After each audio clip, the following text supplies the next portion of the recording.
আসসালামু আলাইকুম রহমতুল্লাহি ওয়া বারাকাতু। আশা করি সকলেই ভালো আছেন। আজকে আপনাদের সাথে এমন একজন ব্যক্তির পরিচয় করিয়ে দিব যিনি আসলে পরিচিত হবার মতোই নয়। আপনারা সকলেই তাকে চেনেন। তিনি হচ্ছেন আমাদের মিরপুরের ঐতিহ্যবাহী মিরপুর বালিকা স্কুল অ্যান্ড কলেজের শিপ কোঅর্ডিনেটর, যার নাম হচ্ছে জিয়া স্যার, সকলের পরিচিত মুখ। আমরা আজকে স্যারের বাসায় চলে আসছি স্যারের থেকে ছোট্ট করে একটা ইন্টারভিউ নেওয়ার জন্য।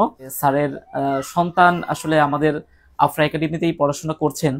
তো স্যারের কাছে আমরা শুরুতেই তার সন্তানের নাম ও শ্রেণী জানবো ইনশাআল্লাহ। আসসালামু আলাইকুম।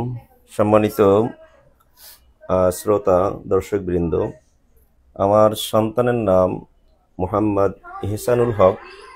তিনি এই প্রতিষ্ঠানে আফরা একাডেমি নামক যে প্রতিষ্ঠানটি রয়েছে, এখানে প্রেপ 2 থেকে তিনি পড়াশোনা করছেন। প্রেপ 2, প্রেপ 3, ক্লাস 1 কৃতিত্বের সাথে উত্তীর্ণ হয়ে এবছর হেবস বিভাগে আছেন এবং সেখানে আলহামদুলিল্লাহ বেশ ভালোভাবেই অগ্রগামী হচ্ছে।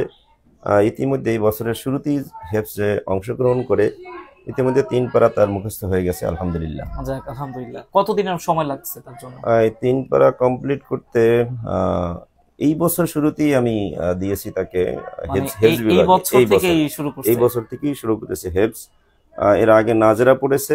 ক্লাস 1 এর বাংলা এবং অ্যারাবিকের পাশাপাশি নাজরা কমপ্লিট করে এই বছরই হেফসে সে অংশগ্রহণ করেছে।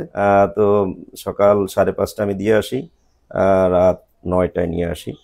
তো আলহামদুলিল্লাহ বেশ ভালো অগ্রগামী তার। যাক স্যার, এখন স্যার আপনি কি মনে করেন যে আসলে আফরা একাডেমিতে যেহেতু সে বাংলা সিলেবাস কমপ্লিট করতেছে স্কুলের সিলেবাসের সাথে সমন্বয় করে, তো এই ক্ষেত্রে কি স্কুলের যে সিলেবাসটা তারা কতটুকু গুরুত্ব দিয়ে পড়াচ্ছেন, এবং এই স্কুলের বাংলা অঙ্ক ইংরেজির যেই পড়াটা তারা পড়াচ্ছেন, এই পড়াটা কি স্কুলের সাথে সমান্তরাল ভাবে যাবে, না কোনো রকম খালি দুর্বলতার সাথে তারা এগিয়ে যাচ্ছেন?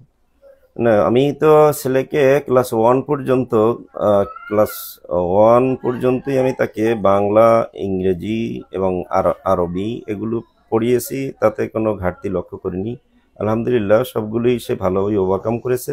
এবছর আমি তার বাংলা এবং ইংরেজি গণিত যে বিষয়গুলো আছে, এটা আমি অফ করে রেখেছি শুধু হেফজের খাতিরে, যে আমি হেফজটা আগে কমপ্লিট করব, তারপরে তাকে আবার এই বাংলা ইংরেজি দিকে ধাবিত করব। যাক স্যার আলহামদুলিল্লাহ। আসলে এহসানের বয়স এখন কত চলতেছে? এহসানের বয়স 8 প্লাস।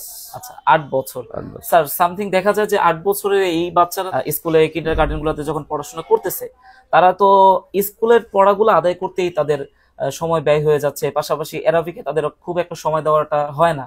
কিন্তু স্যার এই ক্ষেত্রে আসলে তারা কিভাবে, মানে এত অল্প সময়ের মধ্যে তারা জেনারেল ক্লাসগুলো সমান্তরাল ভাবে করতেছে, পাশাপাশি যেটা শুনে আমি খুব খুশি হলাম যে আসলে ইহসান 3 পারা কমপ্লিট করে ফেলছে, এবং আমি ইহসানের টিচারদের সাথে কথা বলে দেখলাম যে ক্লাসে ফার্স্ট বয়।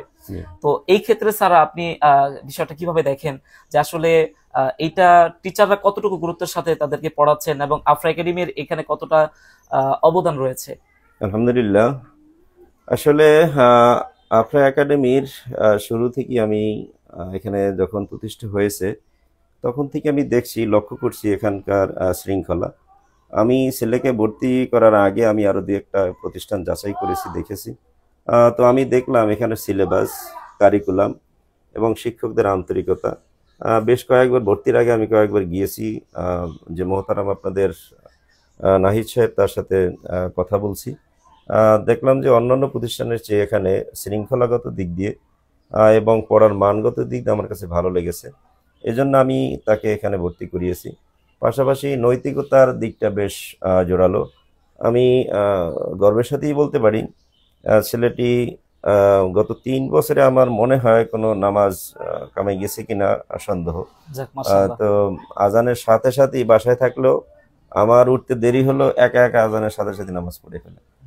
তো আলহামদুলিল্লাহ এই দিক দিয়ে, নৈতিকতার দিক দিয়ে বেশ অগ্রগামী। আর যেহেতু আমরা দুইজনই, আমি এবং আমার ওয়াইফ দুইজনই আমরা মাদ্রাসা থেকে পড়াশোনা করেছি, তো আমাদের আসলে দুইজনেরই একটা চাহিদা বা আকাঙ্ক্ষা ছিল, যেহেতু আমরা দুজনই মাদ্রাসা থেকে পাশ করেছি, এজন্য আমরা নিয়ত করেছি এই ছেলেকে আমরা মাদ্রাসায় পড়াবো প্লাস হেফস কমপ্লিট করাবো। সেই নিয়তের আলোকই আমরা এখানে দিয়েছি এবং সেটা আলহামদুলিল্লাহ খুব ভালোভাবে আগাচ্ছে বলে আমি মনে করি। যাক স্যার আলহামদুলিল্লাহ। স্যার, এখন যেহেতু আসলে সাধারণত দেখা যাচ্ছে যে ঢাকা শহরের অলিগলিতে অসংখ্য শিক্ষা প্রতিষ্ঠান হয়ে গেছে, তো আসলে আপনি যেহেতু শিক্ষার ব্যাপারে প্রচন্ড সচেতন, সকল বিষয়গুলো থেকে আপনি যেহেতু শিক্ষার বিষয়টা সর্বোচ্চ প্রাধান্য দেন, তো এই ক্ষেত্রে আসলে এত এত শিক্ষা প্রতিষ্ঠানের ভিড়ে আফরা একাডেমিকেই স্যার আসলে বেছে নেওয়ার পিছনে মূল কারণ কি ছিল, যদি এই বিষয়টা আমাকে একটু খুলে বলতেন। আচ্ছা, তো আসলে বিষয়টা হলো প্রথমত নামের একটা বিষয় আছে। আফরা একাডেমি নামটা শুনে আমার কাছে প্রথম ভালো লেগেছে, এক। দ্বিতীয়ত হলো শৃঙ্খলা এবং নৈতিকতা, ধর্মীয় শিক্ষার পাশাপাশি যেটি বাংলা, ইংরেজি, সাধারণ জ্ঞান এই জাতীয় আহ, অনেক কিছুই তাদেরকে শেখানো হয়। এটা আমি অবজার্ভ করেছি। আমার এক কলিগের মেয়েও এখানে পড়ে, আক্তার হোসেন তার মেয়ে। আমি তার কাছ থেকেও জেনেছি। তো এই জন্য আমি উদ্বুদ্ধ হয়ে এখানে আসলে দিয়েছি। দেওয়ার পরে আমি লক্ষ্য করেছি শৃঙ্খলার দিক দিয়ে আসলে খুব কঠোর। এটা একটু উদাহরণ না দিলেই নয়। আমার ছেলে একদিন ভুলবশত আইডি কার্ড নিয়ে যায়নি। আচ্ছা আচ্ছা এই আচ্ছা আইডি কার্ড নিয়ে না যাওয়ার কারণে তাকে আমি নিয়ে গেছি, আমাকে দেখেও কিন্তু ঢুকতে দেয়নি। আচ্ছা আচ্ছা ঢুকতে না দেওয়ার কারণে আমি আবার বাসায় ফিরে আসছি ওকে রেখে, আইডি কার্ড নিয়ে তারপর তাকে ঢুকানো হয়েছে। তো এদিক দিয়ে আমি সন্তুষ্ট। আসলে যেখানে কঠোরতা নেই সেখানে যথাযথ শিক্ষাটা আসলে হয় না। তো এটি অর্থাৎ এক কথা হলো শৃঙ্খলা এবং শিক্ষকদের আন্তরিকতা। এই আন্তরিকতার কারণেই আমি এখানে দিয়েছি। একদিন আমি এহসানকে হাসি এবং ঠাট্টার সালে বলছিলাম, গত 2 বছর আগে হবে, যে তোমাকে সে বড় মাদ্রাসায় আরো ভালো মাদ্রাসায় ভর্তি করাবো, কিন্তু তার উত্তর হলো এভাবে, আমাকে এই মাদ্রাসায় পড়তে না দিলে আমি মাদ্রাসায় পড়বো না, আচ্ছা আচ্ছা এখানে না যেতে দিতে পড়বো না। তার মানে আমি বুঝলাম যে টিচার ম্যাডাম যারা আছেন তাদের সাথে তার একটা হৃদ্যতা এবং আন্তরিকতা তৈরি হয়েছে, বিধেই তার ভিতরে এরকম একটা বক্তব্য আসছে। তো যাই হোক, আমি আহ, এটার আরো অগ্রগামী এবং উন্নতি কামনা করি ব্যক্তিগতভাবেই।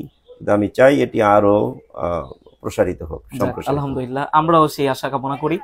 আচ্ছা স্যার, এখন আপনি দর্শকদেরকে এমন কোনো বিষয়ে আফরা একাডেমির উল্লেখ করতে চান যে আফরা একাডেমির এই বিষয়টা আপনার কাছে সবচাইতে বেশি ভালো লাগে, যেই কোনো নির্দিষ্ট একটা বিষয় যে আপনি চান যে প্রত্যেকটা শিক্ষা প্রতিষ্ঠানে যাতে এই বিষয়টা ছড়িয়ে যাক। ধন্যবাদ আপনাকে যে গুরুত্বপূর্ণ একটি বিষয় উপস্থাপন করার জন্য। যেটি হলো এখানকার শিক্ষক এবং শিক্ষার্থী এর মধ্যে যে একটি চমৎকার তাদের বন্ধুত্বপূর্ণ ওঠা বসা, এটা আমাকে আকৃষ্ট করে। দ্বিতীয়ত হলো শিক্ষকরা এবং শিক্ষিকা যারাই রয়েছেন এখানে আন্তরিকভাবে যেভাবে পড়ান এবং পড়াগুলো আদায় করেন, সাথে সাথে অত্যন্ত আকর্ষণীয় বিষয় যেটি হলো এই বাচ্চাদের লেখা, সেটা আরবি হোক, ইংরেজি হোক, বাংলা হোক, এই লেখাটা আমার কাছে খুব চমৎকার মনে হচ্ছে, যেভাবে ধরে ধরে তারা লেখাচ্ছেন। এবং ক্লাস 1 পর্যন্ত আমার বাচ্চাটিকে আমি দেখেছি প্রত্যেকটা বিষয়ই যে বাড়ির কাজ দেওয়া হতো, হাতের লেখা দেওয়া হতো, শিক্ষক সেটি লাল কালি দিয়ে সুন্দর করে লিখে দিতেন। এবং আমার ছেলেটিও ঠিক ওভাবেই লিখতো। যদি আমি বলতাম যে এটা একটু এভাবে লেখো, তখন তার উত্তর ছিল তোমারটা হয় না, এভাবে হবে না, সুতরাং আমার ওস্তাদ যেভাবে দিয়েছেন ঠিক আছে সেভাবেই লেখো। তো তার আরবি, বাংলা এবং ইংরেজি এই ছোট্ট বয়সে হাতের লেখা আসলেই চমৎকার হয়েছে। এই শুধু পড়ালেই হবে না, শুধু আসলে প্রত্যেকটা মানুষের হাতের লেখা একটা আর্ট। এই একটা বাচ্চা যখনই তার পরীক্ষার খাতায় লিখবে, এই হাতের লেখার কারণে তার নম্বর অনেক গুণ বেড়ে যায়। যতই শুদ্ধভাবে লেখুক, হাতের লেখাটা যখন খারাপ হবে, এক্সামিনার কিন্তু নম্বর একটু কমিয়ে দিবেন। আর যা লেখার মান যতই খারাপ হোক না কেন, হাতের লেখাটা যখনই ভালো হবে, তখন এক্সামিনারের আকৃষ্ট ওই হাতের লেখার দিকে চলে যায় এবং তার কারণে অটোমেটিক তার নম্বরটা বেড়ে যায়। অবশ্যই। এজন্য এখানে হাতের লেখার প্রতি বেশ যথেষ্ট কেয়ার আছে, এটি আমাকে আকৃষ্ট করেছে। এবং শিক্ষকদের আন্তরিকতা আমাকে আকৃষ্ট করেছে।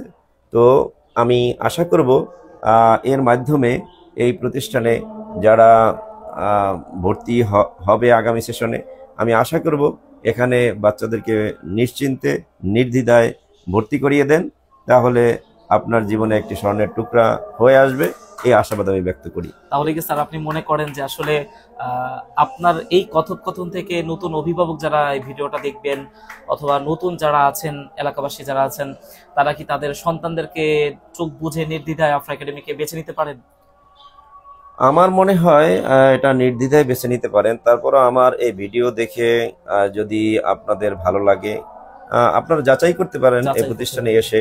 অবশ্যই। পরিবেশ দেখতে পারেন, যে পরিচালক আছে তার সাথে কথা বলতে পারেন। প্রয়োজনে অভিভাবক যে সকাল সন্ধ্যায় যখন যায়, বিশেষ করে 9টার সময় অসংখ্য অভিভাবক ওখানে দাঁড়িয়ে থাকে। প্রয়োজনে তাদের কাছ থেকেও যাচাই করার জন্য আমি আবেদন জানাবো। কারণ প্রতিষ্ঠানে গেলে কিন্তু কর্তৃপক্ষ তার ভালোটাই বলবে। এই অবশ্যই জন্য অভিভাবক মহলে যদি জিজ্ঞেস করা হয় প্রতিষ্ঠানটি কেমন, আমার মনে হয় অভিভাবক মহল থেকে এটি চমৎকার জবাব পাওয়া যাবে। অবশ্যই এজন্য আমার পরামর্শ থাকবে, উদাত্ত আহ্বান থাকবে যে আপনাদের ছেলে মেয়েদেরকে নৈতিক শিক্ষার জন্য এবং এই ধর্মীয় শিক্ষারকে উন্নত করার জন্য এই আফরা একাডেমি নামক যে স্কুল এবং মাদ্রাসার সমন্বয়ে যে প্রতিষ্ঠানটি রয়েছে, এখানে আপনারা ভর্তি করুন এবং নিশ্চিন্তে আপনি একজন স্বনামধন্য শিক্ষা প্রতিষ্ঠানে ভর্তি করতে পারলেন এবং আপনার ছেলে বা মেয়েটি এখান থেকে ইসলামী শিক্ষা শিক্ষিত হয়ে আমি আশা করি আলো বিচ্ছুরিত করবে, আলো ছড়াবে সব জায়গায়। তো এটা হলো আমার পরামর্শ এবং এই প্রতিষ্ঠানের জন্য আমার উচ্চাকাঙ্ক্ষা। যাক, আলহামদুলিল্লাহ। স্যার, আপনার সাথে কথা বলে অনেক ভালো লাগলো।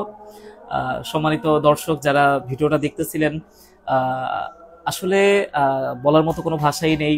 আমাদের স্যার সকল বিষয়গুলো তুলে ধরেছেন। আসলে আমরা সেটাই বলি যে আসলে এরকম যদি হাজারো ভিডিও আপনাদেরকে আমরা উপহার দেই, এই ভিডিওতে আসলে কখনোই আপনাদেরকে কোনো প্রতিষ্ঠানের মান এবং প্রতিষ্ঠানের সুনাম তুলে ধরা সম্ভব নয় এবং সেটা বিশ্বাস করানো আসলে সম্ভব নয়। এই জন্য আমরা চাই আসলে আপনার সন্তান আপনি ভর্তি করান কিংবা না করান, অবশ্যই অবশ্যই আপনি আফরা একাডেমিতে ঘুরে যেতে পারেন। এই প্রতিষ্ঠান আসলে একজন বাচ্চার জন্য বেড়ে ওঠার জন্য কতটা অবদান রেখে চলে, এই প্রতিষ্ঠান একজন বাচ্চাকে মানুষ হিসেবে গড়ে তোলার জন্য কতটা অবদান রাখে, এটা আসলে স্বচক্ষে না দেখলে আসলে কখনোই আপনাকে বোঝানো সম্ভব নয়। এই জন্য অবশ্যই আপনাদের প্রতি দাওয়াত রইল। আর আজকের মতো আপনাদের থেকে বিদায় নিচ্ছি।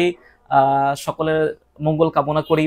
সকলেই সুস্থ থাকুন, ভালো থাকুন এবং আপনাদের বাচ্চাদের শিক্ষার ব্যাপারে সচেতন হন।